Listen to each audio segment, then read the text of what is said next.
Epstein files থেকে সম্প্রতি যা যা বেরিয়ে আসছে তা সত্যি ভয়াবহ, আর এই সব তথ্যের উপর ভিত্তি করেই বিশ্বজুড়ে নানা জল্পনা কল্পনা শুরু হয়েছে। অনেকেই মনে করছেন জেফ্রি এপস্টাইনের কাজকর্মের পেছনে আরও অনেক গভীর, আরও অন্ধকার কোনো রহস্য হয়তো লুকিয়ে আছে। আজকের এই আলোচনায় আমরা ঠিক এই প্রশ্নটারই উত্তর খোঁজার চেষ্টা করব। তার বিরুদ্ধে ওঠা বিভিন্ন অভিযোগ আর পাওয়া তথ্যগুলো বিশ্লেষণ করে আমরা এই রহস্যের আরও গভীরে যাওয়ার চেষ্টা করব। এই পুরো রহস্যের শুরুটা কিন্তু তার ব্যক্তিগত দ্বীপের ওই অদ্ভুত বিল্ডিংটাকে ঘিরে। এই ডিজাইনটা অনেকটা প্রাচীন মিশরীয় মন্দিরের মতো, যা আমাদের আলোচনার জন্য একটু পরেই খুব গুরুত্বপূর্ণ হয়ে উঠবে। তবে মূল প্রশ্নে যাওয়ার আগে আমাদের একটু জেনে নেওয়া দরকার যে শয়তানবাদ জিনিসটা আসলে কি। এর ইতিহাস আর সংজ্ঞাটা বুঝতে পারলে এপস্টাইনের কার্যকলাপকে সঠিক প্রেক্ষাপটে বোঝাটা অনেক সহজ হয়ে যাবে। চলুন শয়তান শব্দটা দিয়ে শুরু করি। এই শব্দটা কিন্তু বেশ ইন্টারেস্টিং। বিভিন্ন ভাষায় এর অর্থ কিন্তু প্রায় একই, একজন শত্রু বা প্রতিপক্ষ যে কিনা মানুষকে সঠিক পথ থেকে সরিয়ে নিয়ে যায়। এই ধারণাটাই কিন্তু পরবর্তী সব বিশ্বাসের ভিত্তি। যদি আমরা আব্রাহামীয় ধর্মগুলোর দিকে তাকাই, মানে ইহুদি, খ্রিস্টান বা ইসলাম ধর্ম, তাহলে দেখব সব জায়গাতেই শয়তানকে একটা অশুভ শক্তি হিসেবে দেখানো হয়েছে।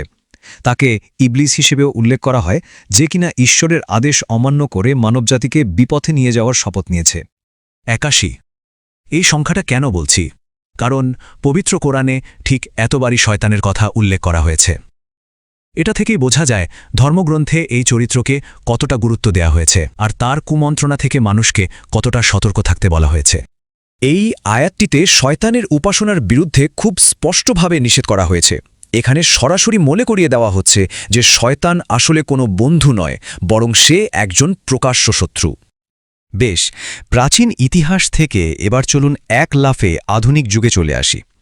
এখন আমরা এমন কিছু ব্যক্তির কথা জানব যারা শয়তানবাদকে একটা আনুষ্ঠানিক মডার্ন বিশ্বাস ব্যবস্থা হিসেবে প্রতিষ্ঠা করেছিল। আধুনিক শয়তানবাদের ইতিহাসে দুটো সাল খুব গুরুত্বপূর্ণ। একটা হল ১৯০৪ সাল, যখন অ্যালেস্টার ক্রাউলি তার দর্শনের ভিত্তি স্থাপন করেন, আর তার অনেক বছর পর ১৯৬৬ সালে অ্যান্টন ল্যাভি একে একটা প্রাতিষ্ঠানিক রূপ দেন, মানে একটা চার্চ তৈরি করেন। তাহলে এই দুজনের মধ্যে মূল পার্থক্যটা কোথায়? দেখুন, অ্যালিস্টার ক্রাউলি দিয়েছিলেন একটা দর্শন বা ফিলোসফি, আর অ্যান্টন লাভি সেই দর্শনকে একটা সংগঠিত ধর্মের রূপ দিয়েছিলেন, যার নিজস্ব নিয়মকানুন, আচার অনুষ্ঠান সবই আছে। ঠিক আছে, শয়তানবাদ নিয়ে তো একটা ধারণা হলো। এবার এই ধারণাগুলো নিয়েই চলুন আবার ফিরে যাই জেফ্রি অ্যাপস্টাইনের রহস্যে।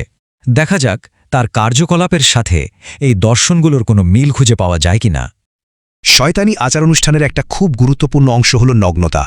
এটাকে তারা প্রায় সমাজের প্রচলিত নিয়মকানুন ভাঙার একটা প্রতীক হিসেবে ব্যবহার করে থাকে। এবার এই সাক্ষ্যটা শুনুন। এপস্টাইনের দ্বীপে যারা কাজ করতেন তারা বলেছেন যে তার বাড়ির দেয়াল নাকি অল্প বয়সী নগ্ন মেয়েদের ছবিতে ভরা থাকত। এই বর্ণনাটা কিন্তু শয়তানি আচারের ওই মূল উপাদানের সাথে সরাসরি মিলে যায়। শয়তানবাদের আরও একটা ভয়ঙ্কর দিক হল ব্ল্যাক ম্যাজিক বা কালো জাদু, আর এর একটা খুব কমন প্র্যাকটিস হল যে কোনো পবিত্র জিনিসকে অপবিত্র করা। তাদের বিশ্বাস এর মাধ্যমে নাকি শয়তানের কাছাকাছি যাওয়া যায়। এখন যে তথ্যটা বলবো সেটা শুনে হয়তো অনেকেই চমকে যাবেন। ফাইল প্রকাশের পর জানা গেছে অ্যাপস্টাইনের কাছ থেকে মক্কার পবিত্র কাবার আচ্ছাদন মানে কিসওয়ার ৩টি টুকরো পাওয়া গেছে। ইসলামের সবচেয়ে পবিত্র জিনিসগুলোর একটা এমন একজন অপরাধীর কাছে থাকাটা স্বাভাবিকভাবেই কালো জাদুর দিকেই ইঙ্গিত করে। শুধু এটাই নয়, ওই দ্বীপে আরও অনেক অদ্ভুত জিনিস ছিল, যেমন গার্গোয়েল সহ একটা মন্দির, মাটির নিচে টানেল, অদ্ভুত সব মূর্তি, এমনকি শিশু বলি দেওয়ার মতো ভয়ঙ্কর অভিযোগও উঠেছে। এই সব কিছু মিলে একটা ভয়াবহ ছবি তৈরি করে। তো এই সমস্ত প্রমাণ, এই সব তথ্য সব মিলিয়ে আসলে কি দাঁড়ালো? আমরা কি কোনো সিদ্ধান্তে আসতে পারি? সবার আগে একটা কথা পরিষ্কার করে বলা দরকার, এপস্টেইন যে কোনো শয়তানি গোষ্ঠীর সদস্য ছিল এমন কোনো অফিসিয়াল ডকুমেন্ট বা মেম্বারশিপ কার্ড কিন্তু পাওয়া যায়নি। আমাদের হাতে যা আছে তা মূলত পারিপার্শ্বিক প্রমাণ।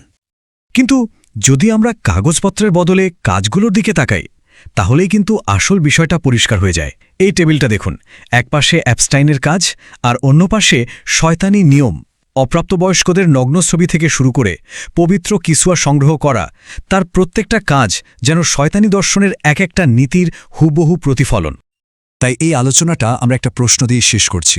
যদি কোনো ব্যক্তির কার্যকলাপ একটা নির্দিষ্ট মতবাদের সাথে হুবহু মিলে যায়, তাহলে সেই মতবাদে বিশ্বাসী প্রমাণ করার জন্য কি আলাদা করে কোনো অফিসিয়াল লেবেলের প্রয়োজন আছে? এর উত্তরটা আপনাদের বিবেচনার উপরেই রইল।